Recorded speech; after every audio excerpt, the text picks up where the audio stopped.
Alrighty, folks.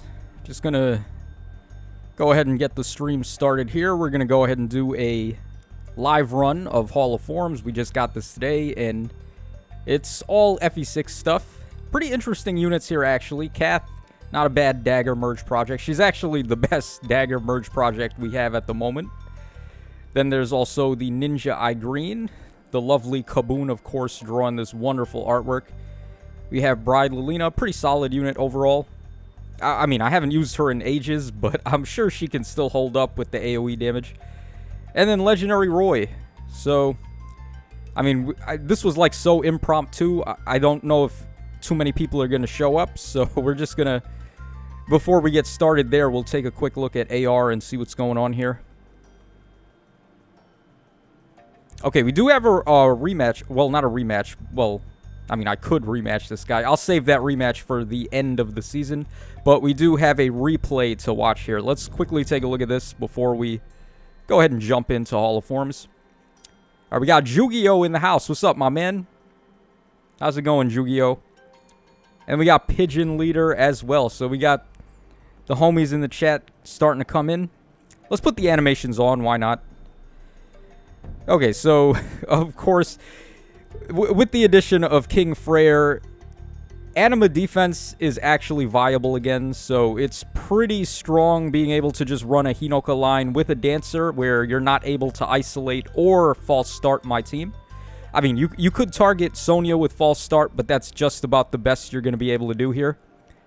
Dude, Hinoka is so dumb. Okay, so he has Elamine, but he's not even going to attempt to do the thing to Sonya, do false start. We have Cornelia as well with, oh, plus 10. Nice, merged up Cornelia here. Yeah, pretty good build too. Stillwater, Dazzling Shift, Attack, Res Menace. That's basically exactly what she wants. So, pretty strong build for her. Very nice to see that unit built. Then we have Satyr, we have Hater, and then we, oh wow, look at this Effie here. Arcane Shang Effie. Okay. With the Resplendent art as well. Her Resplendent art is pretty good. I actually liked her original Hakan art, so that's just my personal preference, but the Resplendent art's pretty good too. And then, of course, we have a Mommy over here at plus 10 with basically a fallen Byleth was killed here.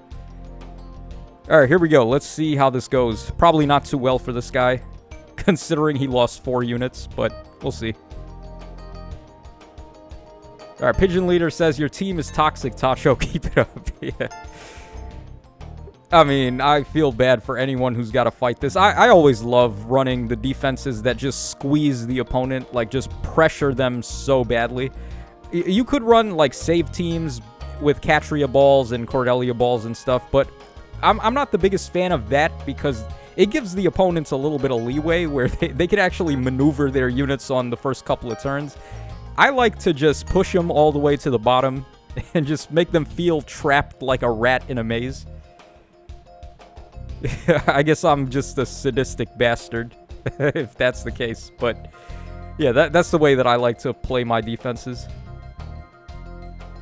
Alright, Small Trash Man says, I wish I could watch, but I'm about to drive. Oh, yeah, focus on the road, bro. Do not risk it watching my live stream here. The video will be up on demand. You could watch it later if you want. Tyler Zacy, if I'm saying that right, I'm not sure if I am. Tyler says, yo, Tacho, who's your favorite unit right now? Favorite unit right now might actually be Brave Robin. I don't know, he's so much fun. Like, just giving the Rally Spectrum and then also the special ramping. I've been having so much fun with the special ramping aspect of Rally Spectrum. Like, how many units don't have -1 special trigger? There's a lot of degenerate things you can do with that. Like, for example, I was using Thief Nino with it to just insta-charge lethality. And then you Kanto back 1,000,000 spaces. So, yeah, there's a lot of applications for that.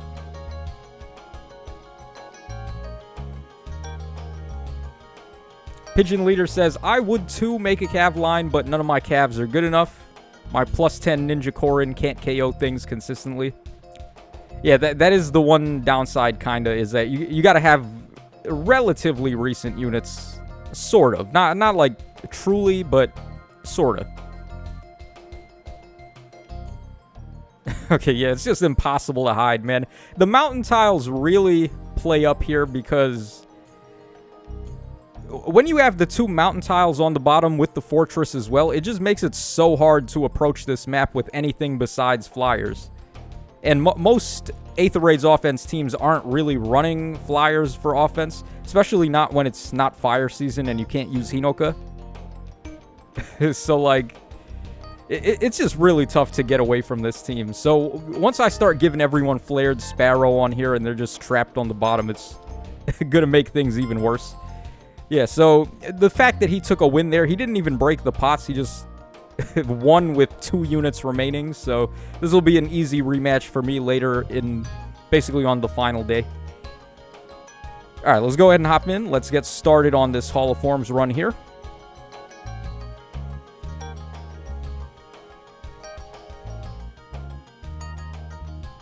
Okay, so we got, let's see. I will start getting some KOs with Roy here. Let's get him pumped up a bit.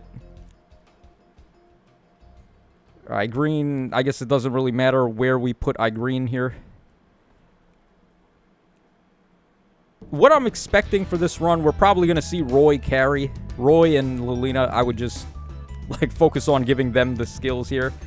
And the other 2 units can just stand back and watch.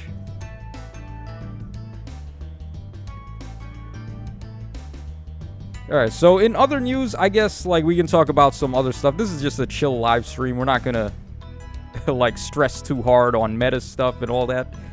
Just wanted to have a fun little Hall of Forms run, discuss, shoot the breeze, just talk about life, whatever.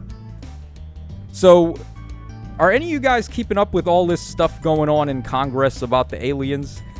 Because it's very interesting to me. Like, all the stuff, all the hearings they've been doing. So, if you're unaware, we had this whistleblower come forward that used to work for the military, and according to him, I think his name is David Grush.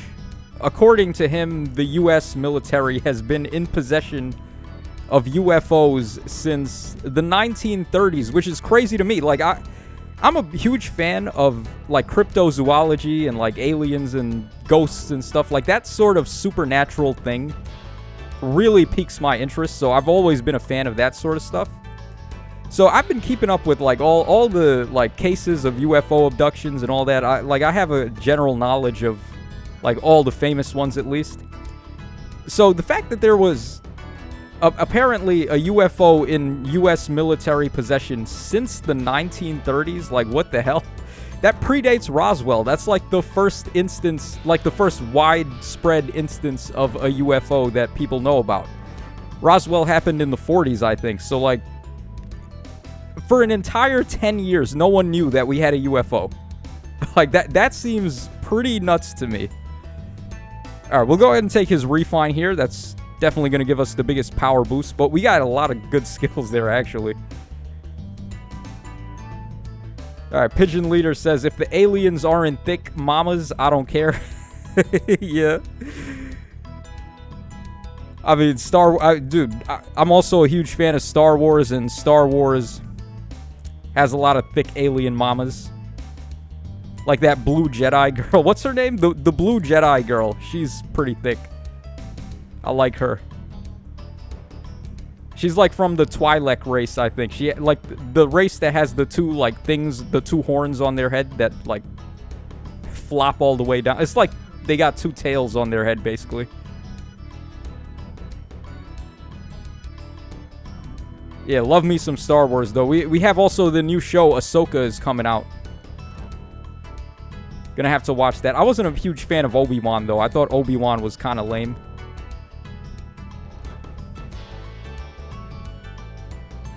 Ayla, yeah, I think that's her name, Ayla. Yeah. The Jedi who I'm thinking of. Thank you, the Miss NC fan, for that. Alright, we got Nils Frazier in here. What's up, Nils Frazier? Oh, hey, I literally just remembered Hall of Forms started today like 15 minutes ago and just started it myself. Yeah, Hall of Forms. This one's not bad. There's definitely some solid units in here. At least it's a better take than the last Hall of Forms. That one had, like, nothing in it. They really need to add the rearmed weapons in Hall of Forms. I don't know why they don't want to do that, too, because in the other mode, the other, like, paid mode where you can buy a unit, the... What is it called again? Binding Worlds? You can just buy units that have rearmed weapons in there. So, like, why not just add the rearmed weapons to Hall of Forms? I don't understand. Faye hates us, man. The devs just really hate us. Okay, I guess we'll go for Mirror Stance here. Not like it's a skill I'm going to keep on him, but... I mean, he does have distant counter on his weapons, so I guess we could make use of that. Right, we got a Japanese dude in the house. What's up, man? Konnichiwa. My Japanese is pretty bad. Ore no Nihongo wa mazui. Alright, FLK says, because Form of Souls are free. Yeah, I guess that would be the reason why.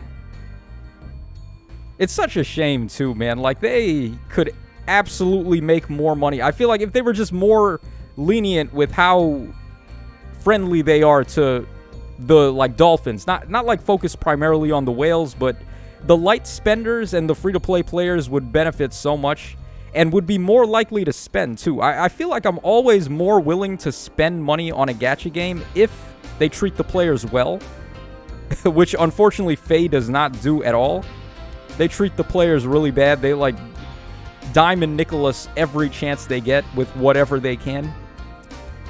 So, like, if they were more willing to be, like, free-to-play friendly and, like, give us a bone, throw us a bone here and there, I would be more willing to spend money. But I can't support their practices. They're just too greedy. Alright, the Japanese says, Daijobu.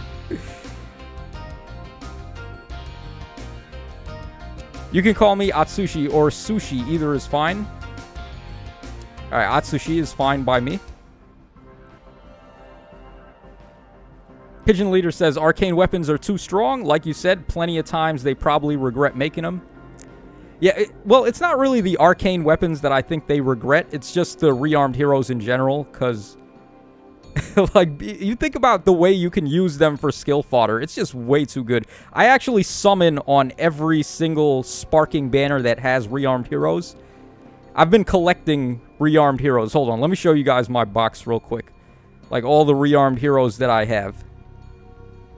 Okay, we'll also do skill inheritance, too, by the way. Oh, I was able to pull this Ira, and I got Lysithea as well. I went for the spark on this banner, too, while my Fey Pass was still up, so that I could get a copy of Flow Desperation and Desperation 4. Alright, but hold on. Let me show you guys my rearmed hero box real quick, and, like, all the units that can still inherit skills. Alright, so we go over here. And I've just been collecting as many rearmed heroes as I can. We have Ophelia, who I have at +8 at the moment. These are the skills that I have on her. So I gave her, let's see here, attack speed ideal 4, which got phased out. When I gave it to her, it was still kind of like okay. But at this point, you want to be running better stuff at this point. Attack res finish 4, she comes with that. She comes with spiral 4. I gave her Speed Smoke 4, and then I also gave her Kanto Control. Pretty huge skill to be given to her. So, I think what I'm going to do, Kanto Control is definitely the most valuable skill that she has, I would say. So, when I get another copy of her, I'm probably going to Daisy Chain her into Alcris. I'm going to give Alcris Kanto Control, and then look at this. Look at all the stuff I have on this guy. So, Rally Attack Speed Plus. He comes with Deadeye, of course. Remote Sparrow, we have Flash Sparrow, which he comes with.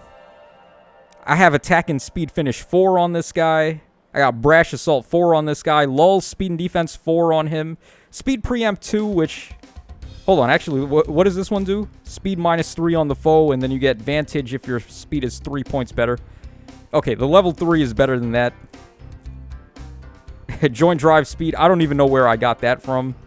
Defense Res Smoke he comes with, and then Times Pulse 4 as well, and Attack and Speed Oath 4. So every single copy of Alcris that I pull from this point on is just like the godliest fodder unit ever.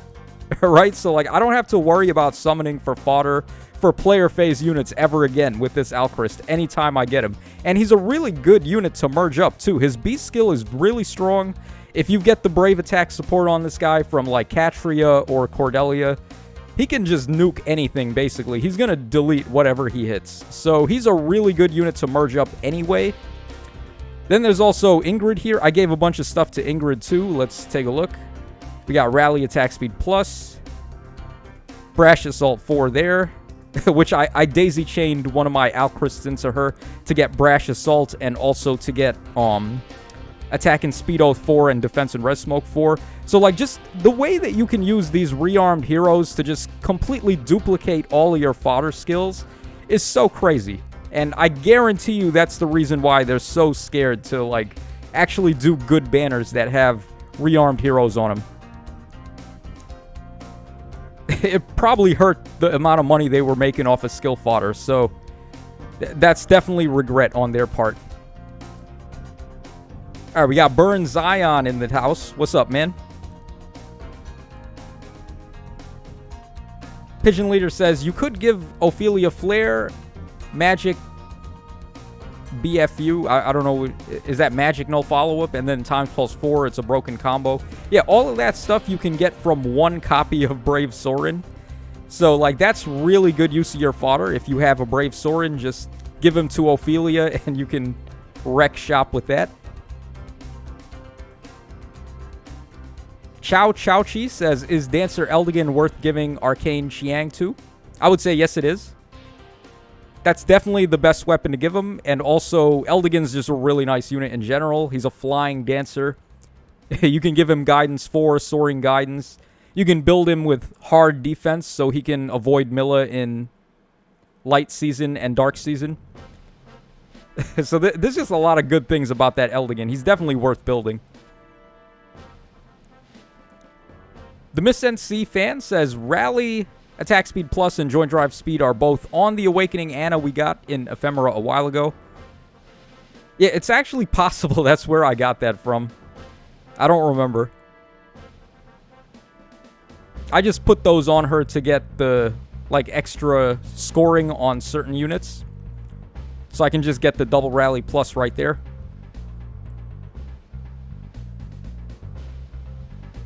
A British lad asks if I'm going for anyone. I am not going for anyone in this round, so that's why it's a pretty chill one. We're just playing for fun here.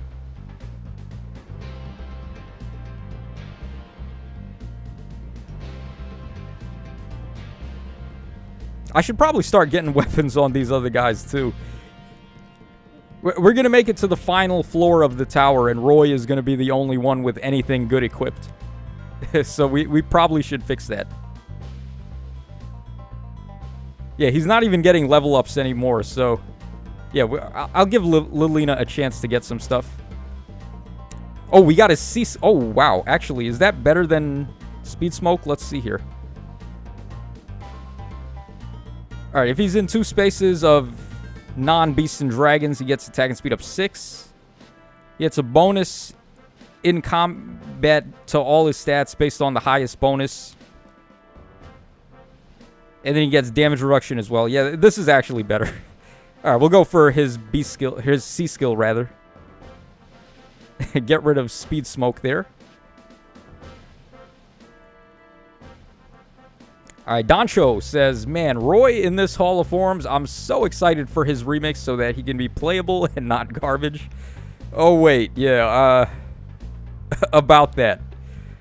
Oh my god, dude, look at this refined text. Look how small that is. You look at this weapon, and then you compare it to, like, Freya, who's... Freya's weapon text takes up literally the whole screen. And then you look at Roy, it's, like, not even a quarter of the screen. Jesus, oh my god. I hate it when they play favorites that badly. Like, okay, fine, I get it. You want to play favorites? Sure, but don't make it that blatant.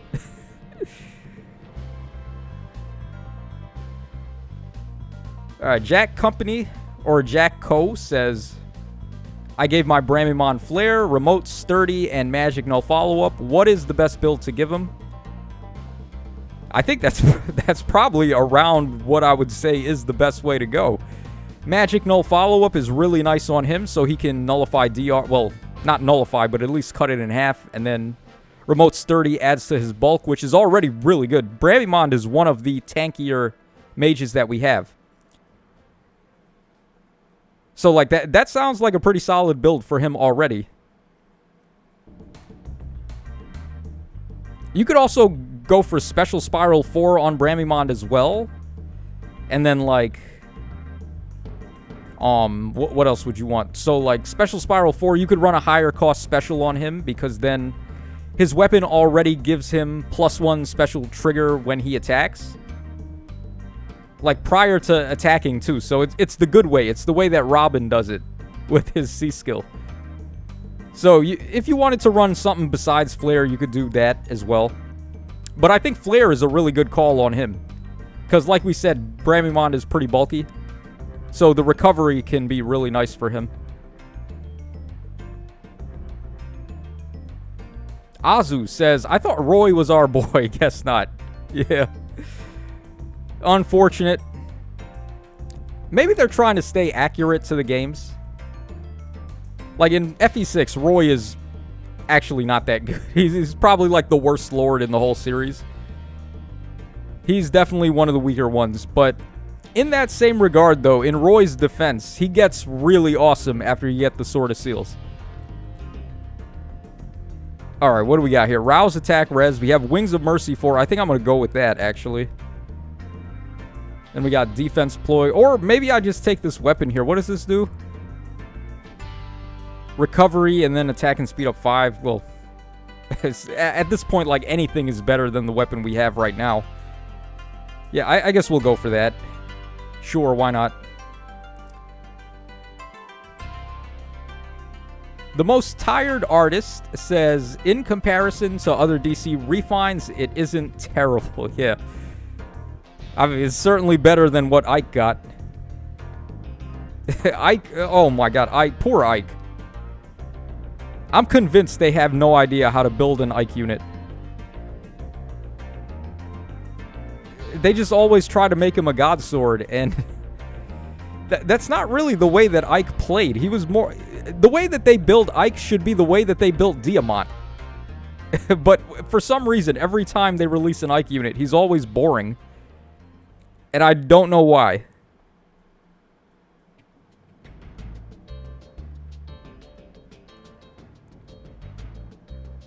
Oh, Shadow Demon, what's up, man? Tacho, managed to move into the new apartment as well as set everything up, so hopefully I'll be able to bounce back soon with getting a new job as well as making the money I need to survive. Oh, it's always like a tough adjustment when you first move into a new place.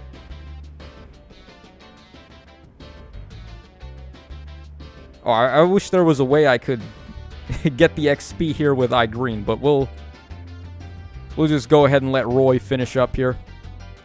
Yeah, moving into a new place is always a little adjustment.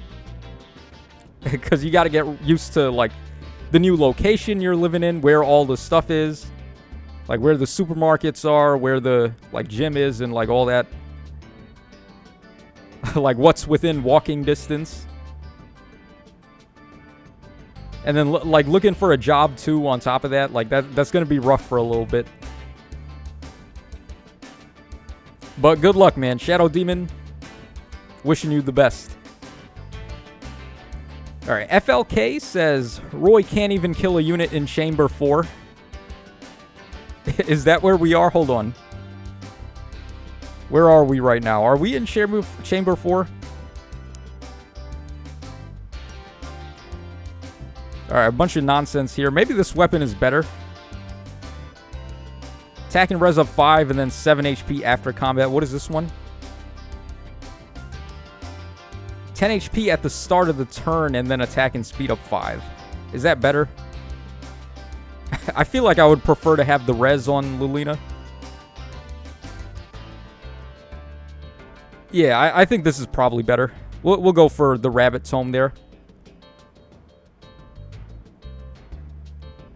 Really, I just want her perf weapon and gifted magic, but they're not even doing it.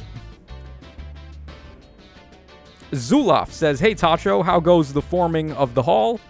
Also, hey, chat, how's everyone doing? It's going, Zulaf. I mean, we're getting a little shafted on Lilina's skills here, but we built Roy pretty early. He should, like, this honestly should be good enough all the way up to the end of the tower. They made this significantly easier after they took out some of the units.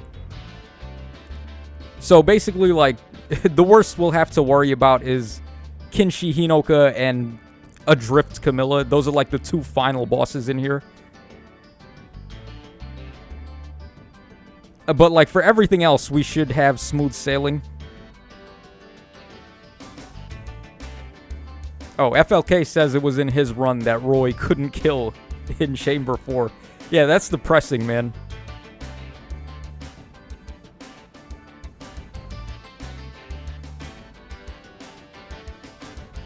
All right, we got Nice Knowing You in the chat. What's up, man? Nice Knowing You is one of the OGs as well, so always great to have him in here. Yeah, so I guess back to the alien talk, right? I just love talking about this stuff. So, the whistleblower came forward. So he's telling us that the U.S. is in possession of all these UFOs, and also, like, from what I'm hearing recently, like, they told the Senate where the senators where the UFOs are being held. And so, of course, the senators, they want to go see this stuff. They want to see, like, what is being kept from the public eye. And they were denied access, like, after the hearing, too. So, obviously, there has got to be something going on. I don't care. Like, if you don't want to believe in UFOs, that's fine. But they got something cooked up back there that they don't want us to see. As for what that may be, I don't know. But it's kind of like a shocking development, though, if you think about it. That the government, they're being so secretive about what they have. They don't even want to show us what it is. Like, sure, okay, you don't want to show outside nations, of course. Like, you don't want to show our enemies that we have, like, this type of technology. But you have to show us what you have. We're not trying to do nothing. Like, we need to know. We got to know the facts. We got to know what's going on. All right, what do we got here? All right, we got Far Trace. That's okay, but not a good stat combo for Lilina. Yeah, I mean, I guess we'll take it. It's been rough pickings in here with this Lilina. Burns Ion says Roy's combat animation is just fire, literally. Yeah, dude. In Sword of Seals, when Roy gets the Sword of Seals, his attack animation is like one of the crispiest Game Boy Advance animations ever. The critical hit and the range attack on Sword of Seals in FE6 is like so baller. That's one of the reasons FE6 is my favorite of the Game Boy Advance ones. Man, it's been a hot minute since I've played FE6, by the way. When did I first play FE6? Oh, God. I think it was right after Sacred Stones had came out, because Fire Emblem was getting really interesting. Like, a lot of people were starting to play Fire Emblem after the first game, and then because of the popularity in Smash Brothers and all of that. So, like, the first game came out, and it did all right. And then Sacred Stones came out, and then people were, like, really into it at that point. So they had fan translators do a translation of FE6. Now, it was very, very, like, bare bones at the time. I don't even think the whole game was translated. But I played it, and, of course, that's why I still call the game Sword of Seals. That's why I still call Faye Fa, the chicken. Because that's what she was called in the translation I played. Her name was Fa. So that's why I call her that. And, man, that must have been in, like, 2005 or, like, 2006. Once again, Tacho, like, doxing himself on age there. But, I mean, I'm an old head. I'll admit it. Shadow Demon says, Tacho, also not sure if you heard the news yesterday, but Nintendo has announced that Charles Martinet will be moving to a brand new role as Mario Ambassador and no longer voicing Mario or others. Oh, that's very interesting. Why would they do that? So then who's going to be the voice of Mario then? And, like, what is even the point of that, though? Like, the guy is still able to do the voice. Why replace him? I don't understand. That's so weird. What does that entail either? Like, being Mario ambassador? What does that mean? So he just, like... I don't even know. Like, he's the, like, president of all things Mario? Nintendo is weird sometimes. I don't know. They be doing stuff. Alright, Nice Knowing You says, never got Legendary Roy. Tacho, what do you think of Pokemon DLC and whatever's happening in Pokemon Masters EX? Alright, well, in Pokemon Masters EX, I've been saving up as many gems as I can for the anniversary. Anniversary should be in, like, next week, basically, for that game. So, I'm trying to save as many gems as I can for whatever they release. Last anniversary, we had Ash and we had Red, and both of them were, like, busted as hell. They're still, like, the best units in the game in Pokemon Masters, so whatever happens for the anniversary, I definitely want to make sure I'm able to get, so I'm trying to save gems for that. And then for the Pokemon DLC for Scarlet and Violet, I actually haven't even played it. I was pretty satisfied, honestly, with the main game. I also didn't get the DLC for Sword and Shield either. I don't know why, but, like, for some reason, DLC in Pokemon is not appealing to me. I just, like, at this point, I just play it for the story and, well, what little story Pokemon has to begin with. More so, like, the adventure, I guess, I would say. I really just love adventure games. So, like, there's a lot of appeal to me playing a Pokemon game and, like, starting a journey with a brand new team and trying to, like, explore all the new areas. But yeah, the DLC, unless they decide to add the Battle Frontier back, I am not getting no DLC. That's what I want. I'm going to talk to them with my wallet there. I bought the game. I'll never stop supporting Pokemon, but, like, can I please get Battle Frontier? Okay, Close Salvo. That's very interesting that we got that. Attack and speed snag. What do they have against my Lilina here? Why can't I get anything that's worthwhile on her? Close Salvo gives us 5 attack on both phases, right? Yeah, it does. Oh, man. Should we take that? Or should we take the plus res Blar Rabbit? Dude. This is depressing what kind of skills we're getting here. I guess we'll just go for Close Salvo. Why not? Alright, Nice Knowing You says, oh yeah, I passed on Ash. Oh boy, no, he's like the hardest hitting character in the game. That's a hard one to skip, man, because we also don't even know when he's coming back, or if they're even going to rerun Ash. Because I think the reason they even put Ash in the game in the first place was because the Pokemon anime ended. Like, Ash's journey finally ended, and he became the ultimate champion. He beat all the other champions. He beat Cynthia, he beat Leon, he beat Steven, so, like, Ash's journey is over. That's like something I never thought would happen in my lifetime, by the way. That I would see Ash complete his journey and become a Pokemon Master. Like, what the hell? Yeah, so, I mean, I don't know if they're going to bring back Ash for Pokemon Masters. Zuloff says, you know what I really want from Fire Emblem franchise? Shadows of Jugdral. So a Jugdral remake, I guess. Or something in that line of remake remasters. FE4 and FE5 are my 2 favorites in the entire series. 4 is better than 5 in that order. Yeah, I don't think anyone is in disagreement with that. Everyone likes 4 more than 5.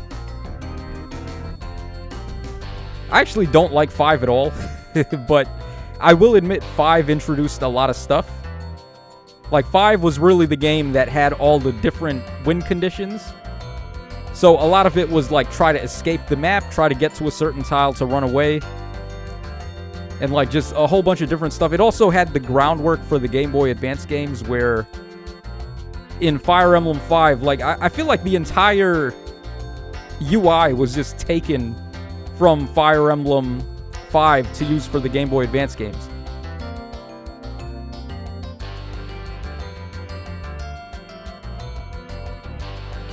Okay, if we do this, we'll get smoke, right? And then presumably we would be able to like finish with Lulina here. Let's try this. Oh, but wait, Amelia has Sacred Cowl, right? Yeah. So now we just made things worse. Hold on, I'm gonna try to see if iGreen can help us out here.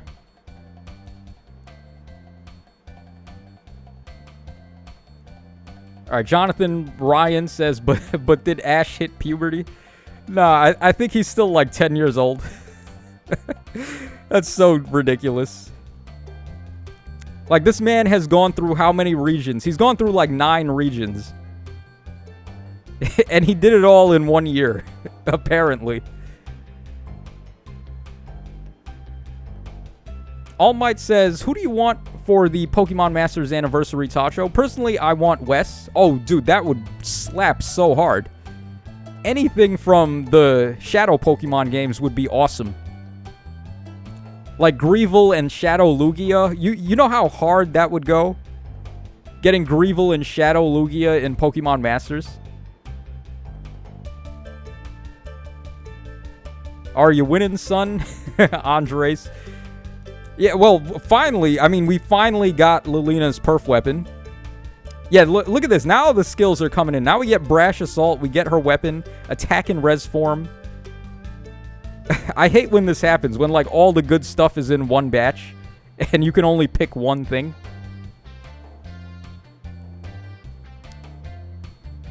Alright, we got the Russian dude in the house saying Ash doesn't need to end his journey just because he is a Grandmaster now. He can become a professor now. Yeah, isn't that what Gary did, I think?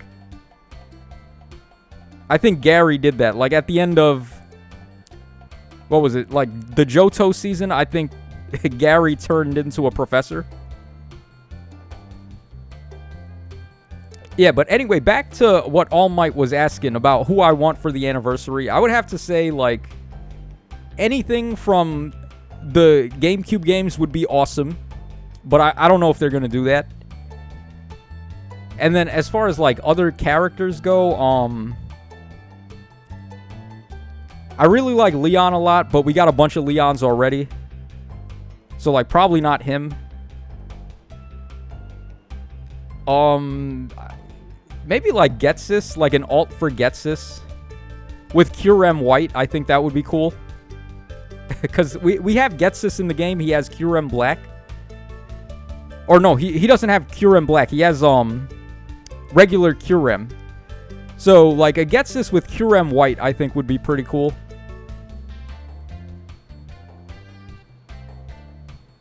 Giovanni is Ash's dad. I don't know about that. Has Giovanni ever met Ash, by the way? I feel like Giovanni and Ash have never, like, crossed paths. It's always Ash dealing with, like, Jesse and James, not actually Giovanni.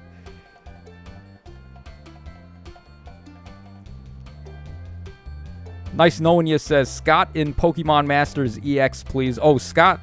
Wait. Is Scott the guy from Emerald that takes you to the Battle Frontier? Or is there a different Scott? Because I don't think the Scott that I'm thinking of ever battled before.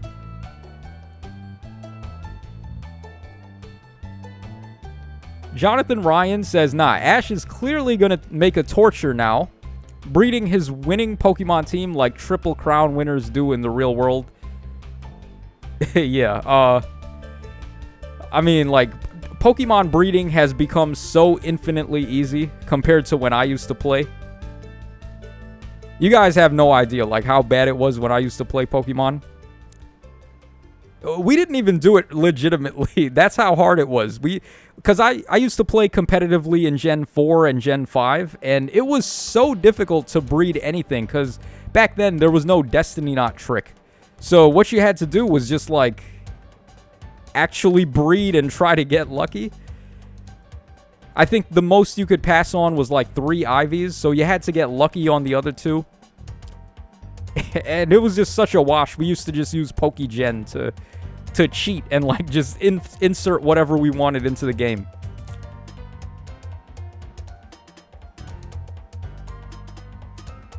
Yeah, but, like, nowadays, y'all have it so easy. You can just breed willy-nilly and just get whatever you want.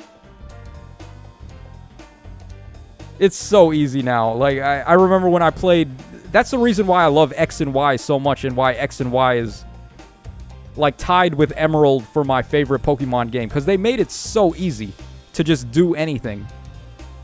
They made breeding so easy in X and Y. Ash is a Pokemon. Yeah, that's why he never ages. All right, we got Joshua Batar in the house. What's up, man? Hey, Tacho, how's it going? It's going pretty good. Finally, we're able to get some decent skills on this Lilina, so we should be looking okay at this point. Nice Knowing You says, I think they met in Unova in that Meloetta drama. Oh, I don't even remember. I stopped watching the anime at, like, I want to say Gen 3. I was very pissed, by the way, in Gen 3 in the Pokemon League where Ash lost. I can't remember what he lost to. He lost to something, like, really weird, and it made me mad. I think, like, Charizard lost to a Blaziken out of nowhere, and his Charizard was my favorite Pokemon, so, like, that made me stop watching the anime forever. Yeah, so, I haven't watched the anime in a while, but I do, like, from what I remember, is basically, like, everything that I've been saying so far.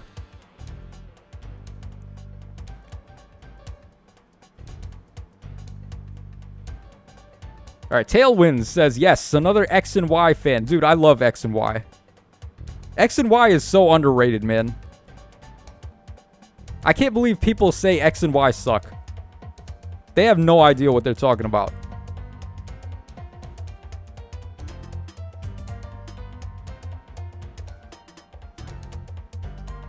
Alright, Nice Knowing You says, I stopped watching the anime after X and Y, or XYZ. Ash losing to that guy with legendaries in the final in Sinnoh was overkill. Oh yeah, I do barely remember that, actually. There was this one guy who had, he had a Darkrai, right? And literally the only reason that guy even existed, they only put him in there to beat Ash. That was so messed up. I remember that.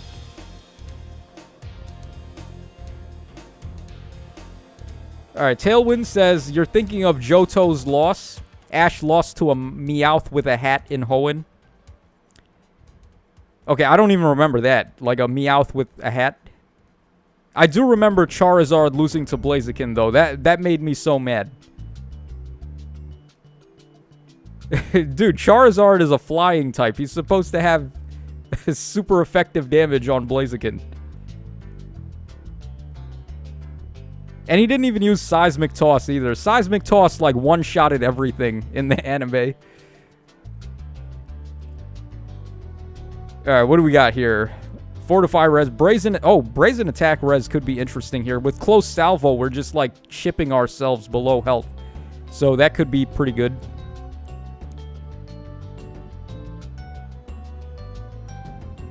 Alright, Tailwind's... Oh, we read that already. Tailwind says, Tobias was his name. He had a Darkrai and a Latios. Yeah, that... Oh, my God. That dude...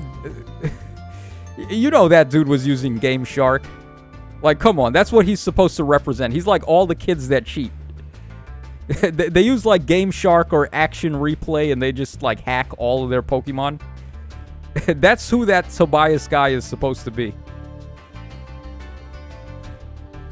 But low-key, I was that guy, too. I used to do that in in Gen 4 because it was so hard to breed. Like, it was just impossible.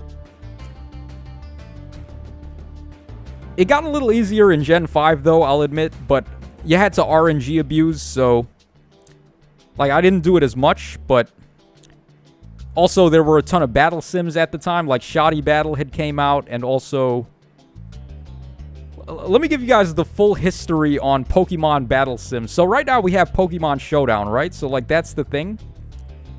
I'm sure everyone who plays Pokemon has been aware of Showdown, but before that, there was Net Battle, which was in Gen 3.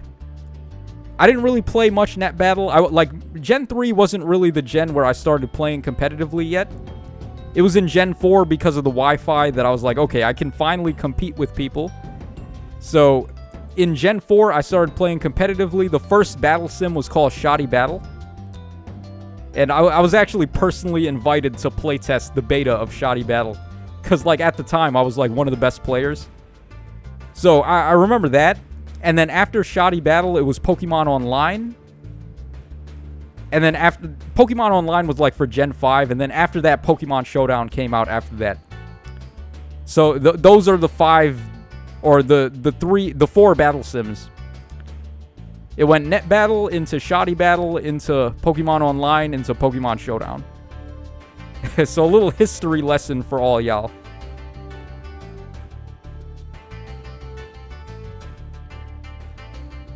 By the way, everybody ignore the time pulse you just saw there.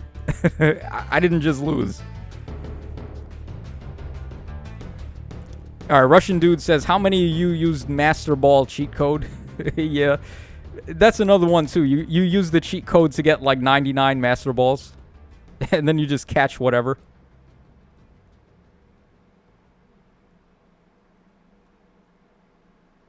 I'm going to be honest, this Hinoka is actually kind of a problem right now.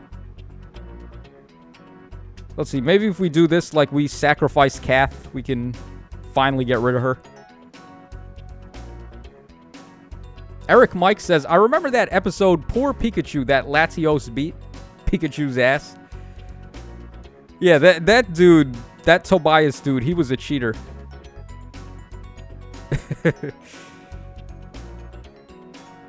Tailwind says, it's so wild how they Tobias with potentially an interesting story and they did nothing with him.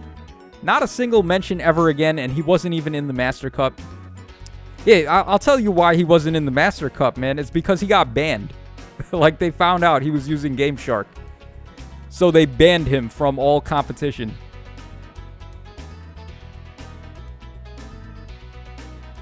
I remember I went to a VGC once. This was in Gen 4 a long time ago. The one and only time they had it in New York City. So I went there and they had this device that they would attach to your Nintendo DS. And it would do like a hack check scan to see if you had anything hacked on it. I don't know if they still do that, but like, what kind of device is that anyway? Like, where do you get that? Where do you get a device that you can attach to a Nintendo DS to tell if there are hacked Pokemon on it? Like, that I don't understand. Alright, we got Lull Attack Res, which is pretty cool. We got Attack and Defense Form. We could go for a Merge. There's actually some solid skills here. I guess we'll go Rally, Defense, and Res. We can power up Roy a little bit more with that. He got caught using Ubers instead of OU, yeah. Oh, man. Do they even still call it the Uber tier in Pokemon? Because Uber has a completely different meaning these days. Like, back in the day, Uber used to just mean... Like, Uber was just a gaming term back in the day, but now it's the taxi service. You gotta go somewhere, you call an Uber.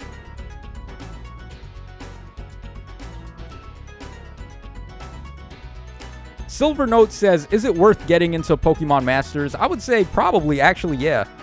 It's very free-to-play friendly. You don't have to summon for merges because merges are actually free-to-play in that game. They give you these items that you can use to basically act as a merge. And then also, it's pretty easy to get stuff in Pokemon Masters. Like, the rates don't feel that bad to me. Although the gems are way overpriced. It is very expensive to, like, actually spend money on Pokemon Masters. But the good news, though, is that you don't really need to spend money at all. Because you can do a lot of stuff free to play in that game. Alright, Russian Dude says, Pokemon was wild on the DS era. People used to use Game Shark. Yeah, Game Shark and Action Replay were, like, so common. And Pokegen as well. Like, that was a different thing you could do.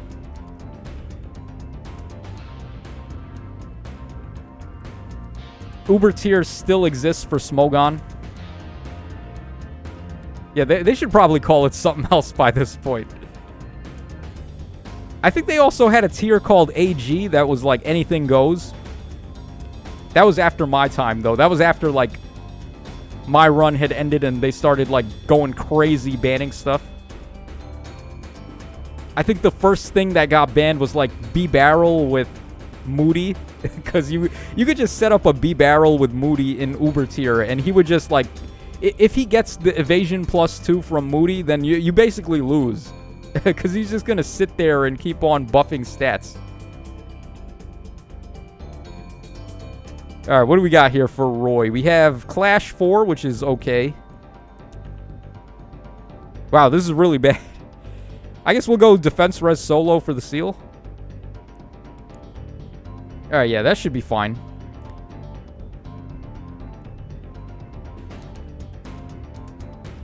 Nice knowing you says, I'm waiting on a Nate alt on Pokemon Masters. Oh, yeah, well, you've got the Nate avatar there, so you are definitely a Nate fan. Been too long. DNA did that guy dirty. Yeah, they totally... I mean, they do everyone dirty, actually. All of the male characters... You would think Pokemon, at least, would be a game where the male characters don't get shafted as bad, but... It's just as bad as Faye, man. Like, the males have no rights. We're like second-class citizens in gacha games. It's just like a million Lily alts, a million alts for Dawn, a million alts for Serena. Like, just all the female Pokemon characters get all the alts. I think, like, Leon is one of the only male characters that gets a lot of alts. It's like Leon and Steven. Those are the popular male characters.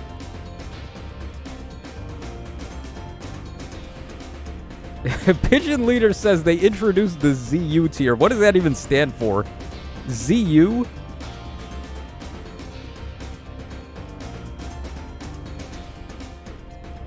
I don't even know anymore, man. What is ZU? What could that possibly be? Russian Dude says, Tacho, are you planning on using a soul on this batch? Nah, I'm not really looking for any of these guys. So I thought we might as well just, like, play for fun today. Pigeon Leader says, I got 9% and I still didn't get a 5-star. The banner ended before I got something. Oh, which banner was that?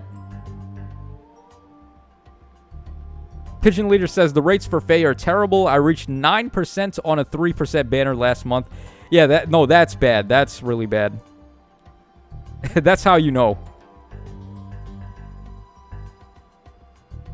Luckily, though, like I said, the rates in Pokemon Masters are way better.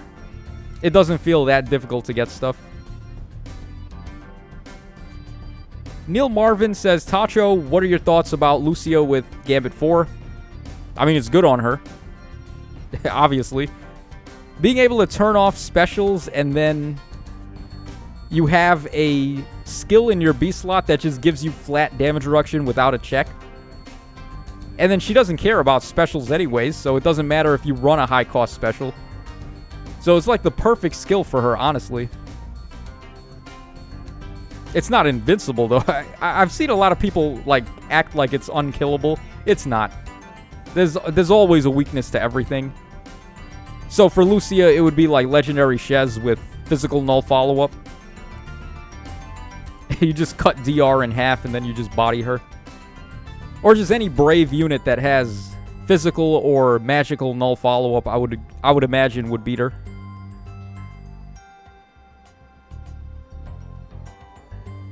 Grape Juice. Oh, that's a new face there. I don't think I've seen Grape Juice before. So, what's up, Grape Juice? If you're a male protagonist and your name isn't red, you're out of luck in Masters. Yeah, pretty much. Eric Mike says, waifu sales are on top, but rarely husbando, no matter in what anime, game, or manga. Yeah, it sucks. The Japanese players, they know what they want. And that is waifus. Just lots and lots of waifus. Although, I mean, it's kind of sus in Pokemon, right? Because, like, the girls are... How old are they? Like, probably not waifu age, so... I don't know, man. That's why, at least Pokemon I thought would be different, but it's not. Even there, we gotta worry about, like, all the females just getting all the alts. ZU tier stands for zero used. Oh, boy. So that would be what? Underused, I guess? Like, below a tier below underused? But I think there was already a tier below underused anyway. It was like... What was it? PU? I think it was called, like, partially used? Something like that.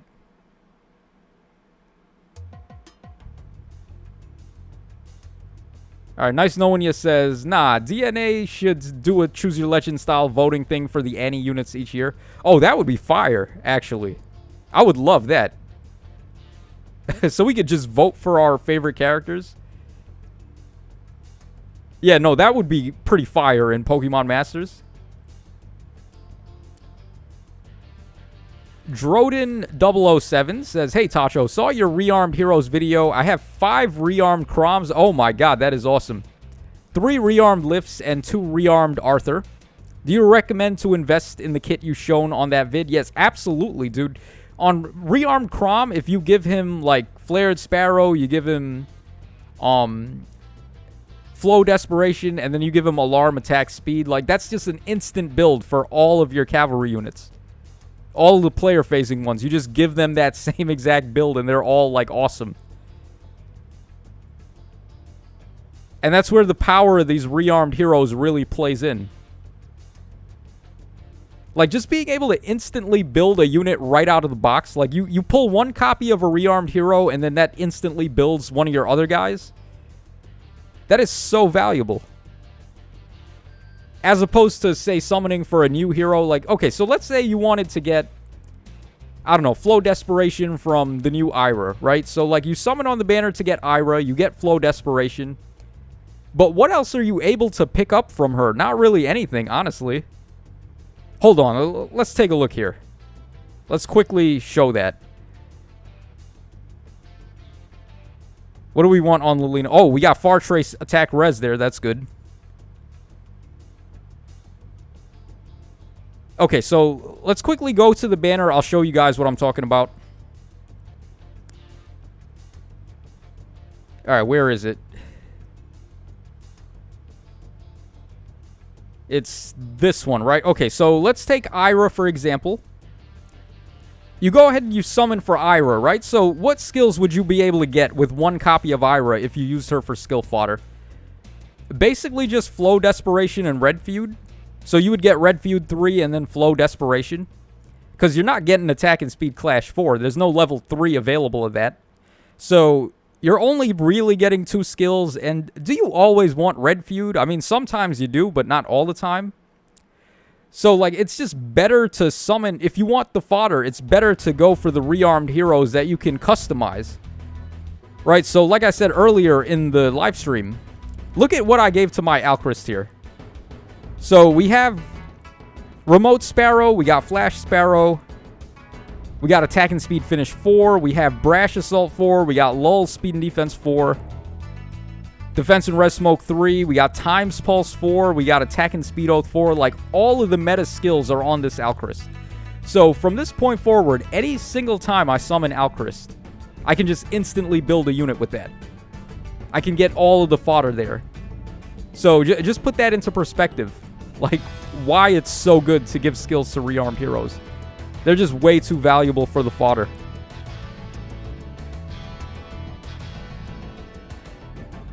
All right, Droden says, okay, time to burn farm some feathers. Joshua Bitar says, still waiting for Ganglot to rerun to try getting some skills duped. Yeah, dude, everyone wants Ganglot to come back because we have the perfect unit to give to her now, which is Fallen Byleth. You just get every single thing on Fallen Byleth's kit on Ganglot, and that builds all your god units. All your god swords, all your god axes and god lances just instantly built.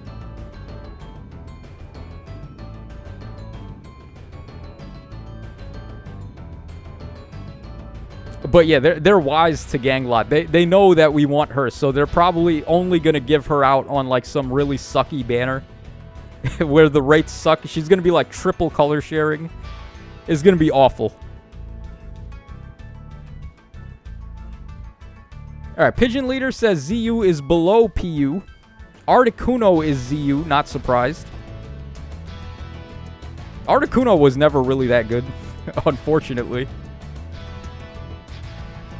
I mean, even if you don't count for Stealth Rock, like, dude, what does Articuno even do?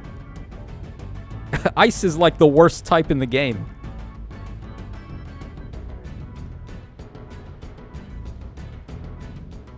All right, Grape Juice says, yeah, maybe the top 3 could each be a striker, tech, and support. Oh, if we're still talking about, like, who to vote for in a potential Choose Your Legends for Pokemon Masters. They just added 2 new types, too. They added the Sprint type, and then they added a different one.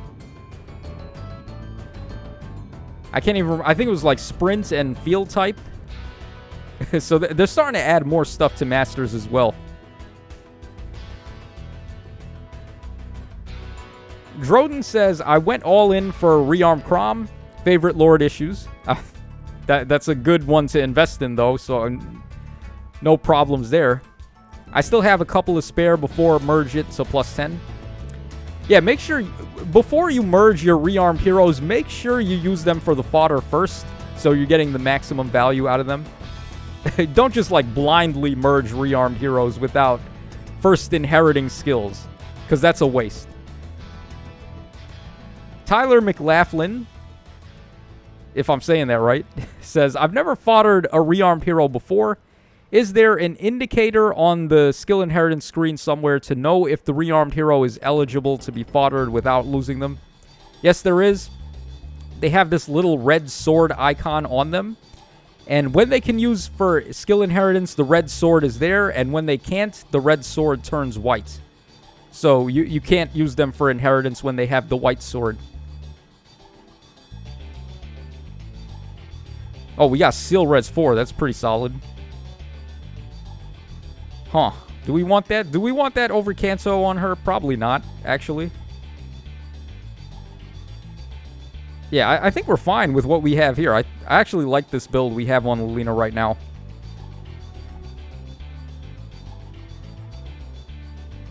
Alright, we got a couple more floors to go and we're out of here. Alright, Pigeon Leader says, who do you think is the best rearmed hero as a standalone unit? IMO, it's between Robin, Crom, and Baby Goat, or whatever her name is. Okay, so which rearmed hero do you actually want to get merges on because they're a good unit? Alchrist, I would say, is probably the best one. I want to say, like, Alchrist is number 1. Rearmed Crom is really good, too. He's probably, like, the second best. Oh, man, I can't even remember all of them, though. The Baby Goat is really good, too. She's probably about as good as Crom, if not a little better, even. So, Baby Goat is definitely in there, too.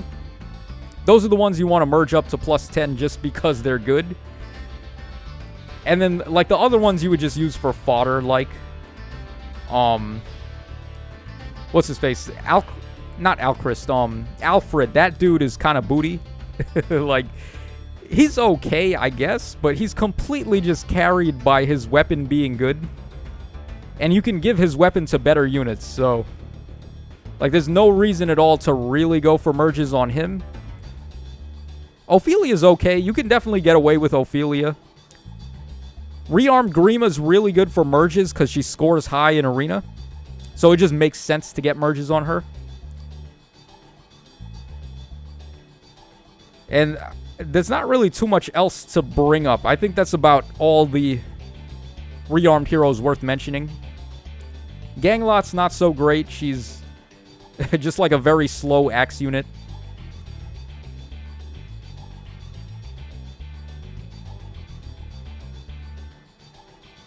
Grape Juice says, wait, they added new ones? Yeah, they added Sprint and Field type to Pokemon Masters.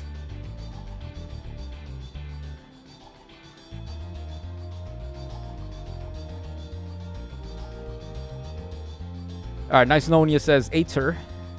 Yeah, Aether is the name of the baby goat.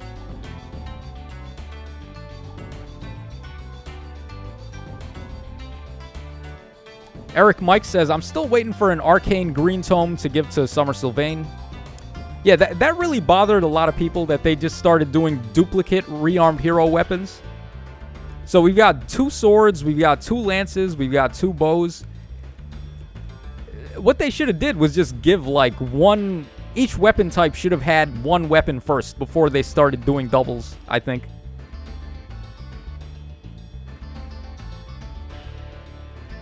Oh, wow. Hellbindi putting in work there. That's very interesting. Can we even win this fight without Lilina? Huh. Should I... Hold on. We're going to restart. I'm not sure if we can win without Lilina here. I mean, we might be able to, but I'm not too sure. So we'll just, like, turtle up. We'll play the slow way here.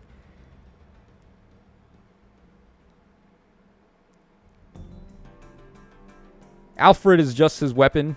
Yeah, pretty much. His A skill is funny, though, because it gives him, like, plus 20 true defense. But the rest of his kit is just not that good.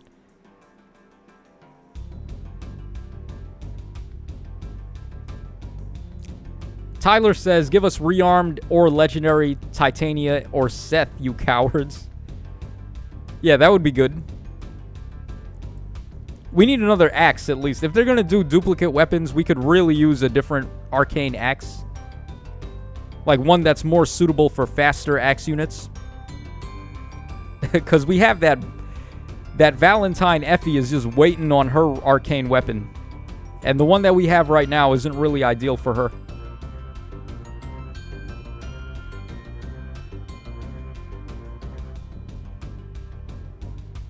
Nice Knowing You says, I wish Bases or Beast Sense 4 had Kanto. Waiting on Beast Entrace 4 for my Nasala. Yeah, that would be good, but Beast Sense 4 is actually really strong because it's essentially just Close Call 4 for Beasts. And then it turns off their transformation condition. So you could actually use Beast Sense 4 really well on Nasala. He's not a bad unit to give it to.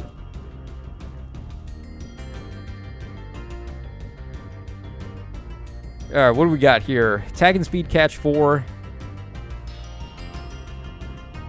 Attack Smoke 4, that's interesting. Is that better than Menace? Probably. What do we get out of this? Defense and Res up 6, attack -7 on the enemy. And then nullify their follow-ups. Yeah, is that better? That might actually be better than what we have right now, which is attack and res menace. But the menace combos so well with gifted magic. I think I'm just going to keep the menace. Pigeon Leader says, Alfred's self-improver should have been like 80% damage reduction and a ton of healing. Plus 20 defense is good, but not in today's meta. Yeah, no, I think the real problem with his weapon, though, is that it cuts his res. Like, it gives him plus 20 defense, but then it gives him -5 to res. What they really needed to do with that weapon was give it, like, plus 20 defense and plus 10 res. And then he would have been cooking a little.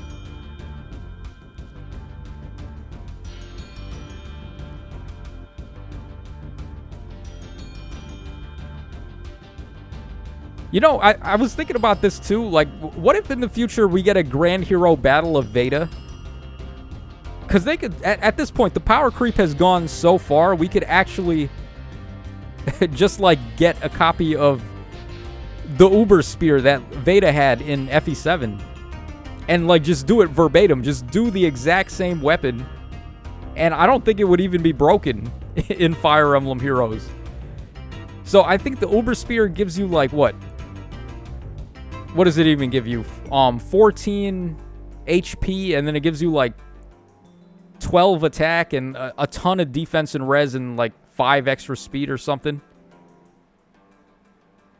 They could totally just give Veda the Uber Spear in a Grand Hero battle, and it wouldn't even be broken. That's how far the power creep has come. Isn't that nuts? This game is unhinged, man.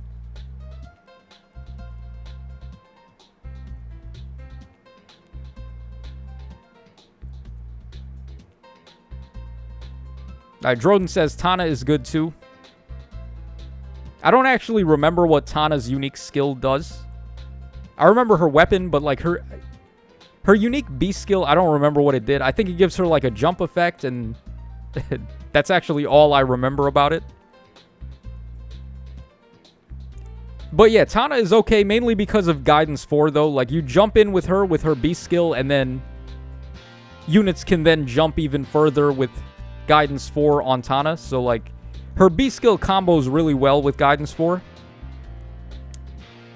Oh, we got Reposition there. That's pretty baller. And we got Wings of Mercy 4 also. I think I'm about to just take Reposition here. Let's just make our lives easier.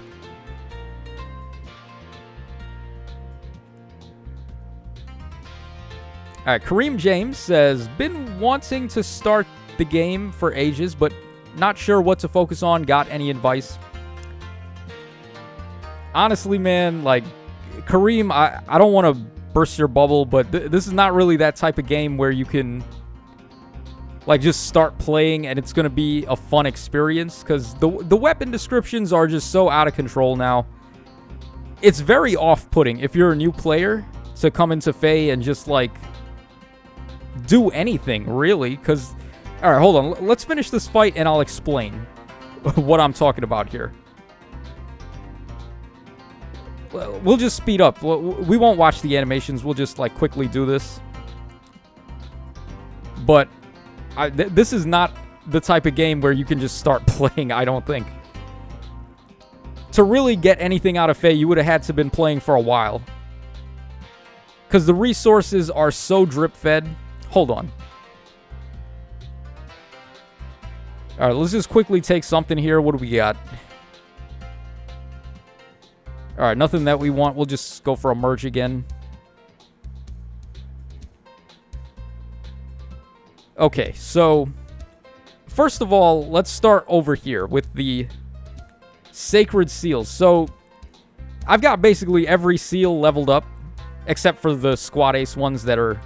like, not that important. So, if you have not been playing the game for a long time, then if you're just starting today, you have to create the Sacred Seals, which costs a lot of coins, right? To create every single Sacred Seal that you missed out on. And there's a lot of power from the Sacred Seals. We go over here. You take a look at these Sacred Seals here. And just look at, like, how good some of these are. We have Blade Session available. Blade Session's really awesome. We have Bonus Doubler as well. That's another good one. We got, like, all the solo skills, which are solid. We just recently got Bold Fighter as a seal, too. That's nuts. Null Follow-Up. We got Mystic Boost. Like, really good Sacred Seals here. You're not going to have access to them for a very long time if you just start playing right now. And the seal... Well, I guess the seals are not really drip-fed that badly. But it takes a long time to get enough seals to really make an impact on which seals you're getting. So that's going to be a problem early on. Also, look at this. Like, just look at this and then tell me if you're still fine with starting the game right now. Alright, let's just use Soren as an example. Look at all this stuff you got to read. And you basically have to memorize, like, all of this. Because you're going to fight this guy, and you have to know exactly what he does. You got to do the same thing for all of these units on this banner, which have SA-long weapons. Like, this is just very off-putting for someone just starting the game right now. And then, of course, like, all these passives, you got to memorize, like, all the effects and everything. Here's another recent banner, like, long weapon description there. Another, look how tall this one goes, almost to the top of the screen. So, like, I don't really recommend new players start playing, honestly. Like, this one is a slow grind type of game where you got to be playing for a while to really get anything. And then we go over here. We check the rewards in here. Like, even if you make it to top rank in Aether Raids, you're only getting 60 heroic grails. And then rank rewards, you would get 35. And then for defense, you don't get any. So 30 plus what, 60? Or 35 plus 60, that would be 95 heroic grails every week that you get that. Do you know how many it takes to get a plus 10? Like, let's go to the grail shop real quick. Okay, so I have 531 at the moment. It takes like 2,200 plus to get a plus 10 in the grail shop, unless you wait for the reruns. That's a crazy investment, man. And we only get 95 from Aether Raids. There are other modes that give it out, but it's a very slow drip feed. So, like, yeah, man, I don't know. And then also, if you have no plus 10s, like, look at all the plus 10s that I've got because I've been playing the game for so long. It's going to be very difficult to amass all the feathers to do this if you just start playing the game right now. So, I mean, I hate to crucify the game like that. Excuse me there. Yeah, so I hate to crucify the game like that, but it's just not free-to-play friendly. Well, it's not newcomer friendly, is what I'm trying to say. You can be free-to-play. I'm not even me. I'm not free-to-play right now, and I don't spend that much money. But I do have the Fay Pass right now, and you do have to spend money to get that. So, like, even that's a little bit of an investment there. So, if all of the things that I just said, Kareem, you still want to play the game, then, I mean, by all means. It's not that difficult to summon on banners at the very least. Like, for example, the Brave banner right here. If you're trying to just get, like, one of these units here, you get one of them for free off the bat, which is really nice. And it wouldn't be that tough to get another one. You can just summon up to the 40 summon Spark, and then you can get another one for free. So, like, just getting one copy of the unit is not that bad. So, if that's appealing to you, then maybe give it a try. But I don't know, man. I don't really recommend this game to people that have not been playing for a while, at least. Because it's mentally taxing to have to remember, like, all the weapon effects and all of that. And then the drip feed on currency, and then, like, how long it takes to get a plus 10, and, like, all of that. Nah, this game is not newcomer friendly at all. And it's very sad to say, but that's just how I feel. Pigeon Leader says, Tacho, show them Freya's refine. Yeah, nah. I'm gonna spare him the pain of having to read all of that. Alright, Pigeon Leader says, at this point in the game's life, it's not beginner friendly. Yeah. This is a very slow grind game, which I've said already. To really make the most out of it, you have to have just, like, been playing for so long that you've gotten all that currency from years and years of playing. And I don't understand why either. Like, why is Faye so stingy to just, like, give players anything?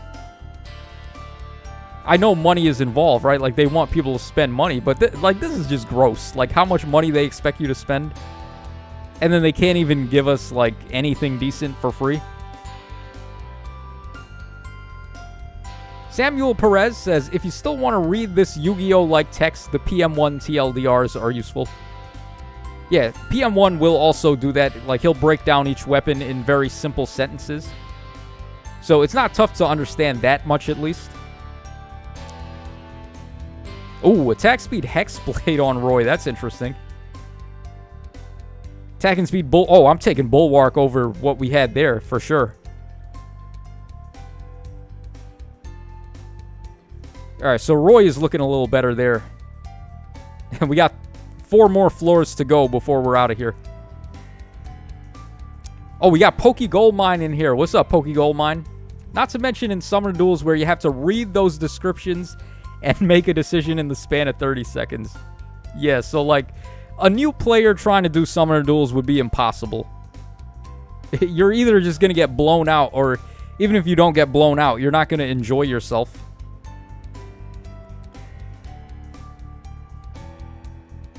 Grape Juice says, honestly, if you still want to get into it, just focus on the story and paralogs and collect orbs to summon on some heroes you want. Yeah, like I said earlier too, the game can be forgiving if you just want to play your favorites and like just get like 1 unit on the banners, because the Spark definitely makes that a lot easier to do.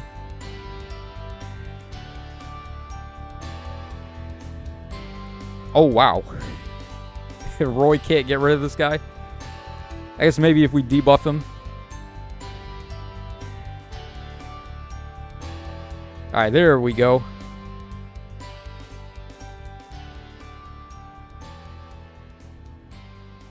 Ed Need says, one advantage to starting fresh, though, is you have all the orbs from the story to spend on new busted units. Yeah, I guess that's true. Yeah, because, I mean, by the time you do all the stories and chain challenges and, like, all the free-to-play orbs on a fresh account, you'll probably have, like, 1,500 orbs around, like, something like that, which is enough to get some plus 10s right out the gates. So, yeah, I guess maybe it could work. You would have to be very smart about it, though. Maybe even, like, re-roll the accounts until you get 3 plus 10s from a legendary banner. Yeah, if you're going to start the game today and you play right now, what you would want to do is just, like, grind up the story and the paralogs and stuff, get all the free-to-play orbs, and then jump into a legendary banner and snipe 1 color. And re-roll until you get all 3 of the focus units at plus 10. That's what I would say you do if you're a new player.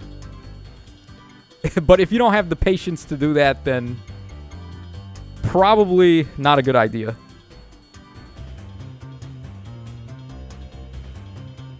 Alright, we can keep what we got here. Soviet Mass says you will get a bunch of orbs from all the story. Nice Knowing You says, which unit has attack and speed Hexblade again? That was Legendary Yuri.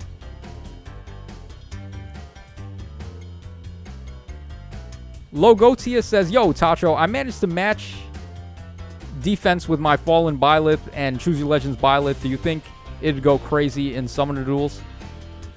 Oh, you're probably talking about with Sorin, right? Like to give both of them save? I mean, it could work. But people have answers already for Byleth. Like, I'm seeing a lot of AoEs being used so they can cut her HP down. And Byleth does not get the Vantage to activate when her HP is low. So, that's the biggest way to deal with Byleth, is just hit her with AoE attacks so she can't use Vantage.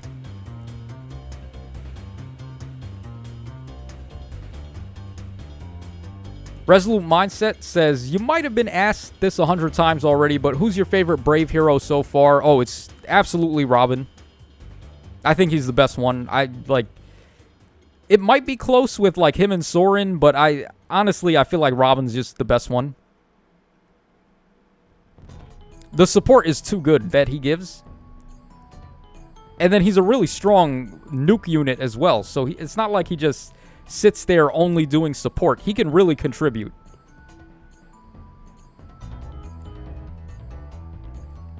Chronocost says, I would say that if you want to get into this game, just focus on clearing all the PvE content and stockpile your orbs until Anniversary and summon on the Hero Fest. Yeah, that's a good idea too. Then make a game plan from there. Yeah, so that's another option. Like, if you really want to start the game, wait until Anniversary and we get all those Hero Fests, and then, like, stockpile all of the orbs you get from story, and then just go summoning like crazy on those banners to get plus 10s.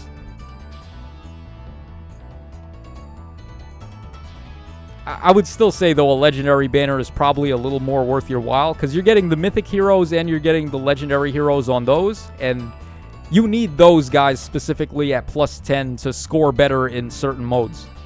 So, like, Arena, you need the legendary heroes at plus 10, and then in Aether Raids, you need the mythic heroes at plus 10 for scoring.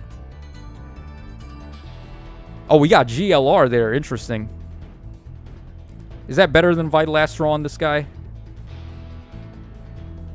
It might be, actually. I think we'll stick with Vital Astra for the time being, though. It hasn't done us wrong yet, so why not? Grape Juice says, second accounts are always fun. I have one just to build fur alts and feed her all the skills I have. Yeah, a lot of people do that too. They have like a secondary account where they focus on just building their favorites. And then they have a main account where they like try to keep up with the game a little bit more. That's also a thing you can do.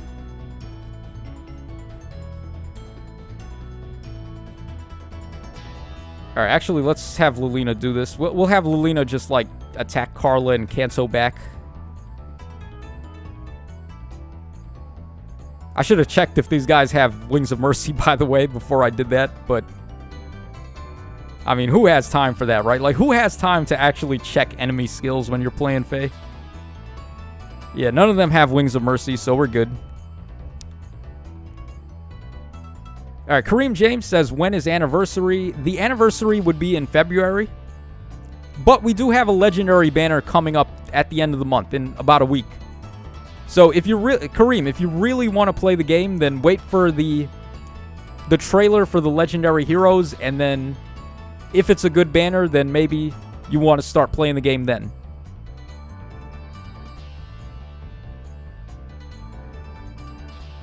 Trevin says, do you think Brave Erica is still good in today's meta? No, unfortunately. She was really good at the time she came out, but she hasn't really held up too well. She is getting a refine, though, next week, right? We're getting the refines for Brave 5. So we'll be getting refines for Marth and Gatekeeper and company.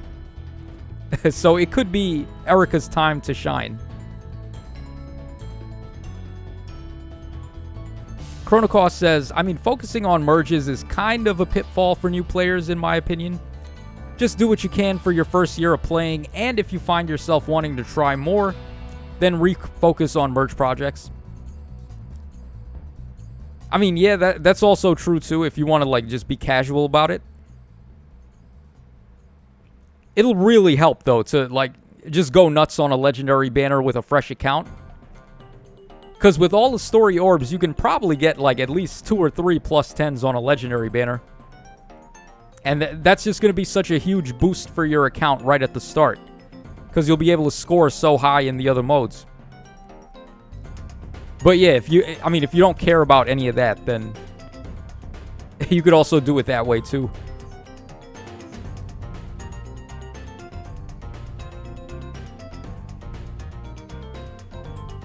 Eric Mike says Brave Marianne needs a good refine. Yes. Oh boy.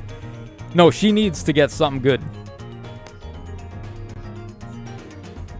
She's a very interesting unit. Like, I feel like it wouldn't take too much for her to really be able to compete again. If they give her Wings of Mercy built into her weapon, that would be amazing.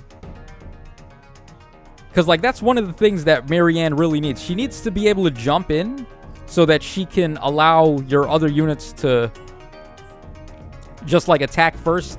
She can jump in, attack something, and then get the dance off. Like, that Wings of Mercy built into Marianne would be really good.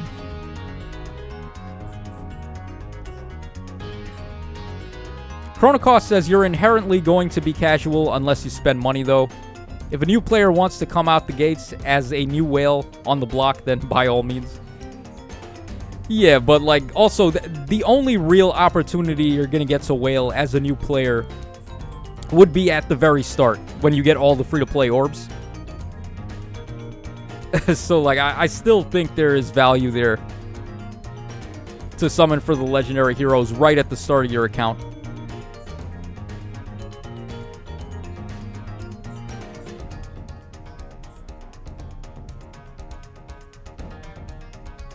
Samuel Perez says, my boy Seliph has been eating good lately. Yeah, dude, the remix on Legendary Seliph was so strong.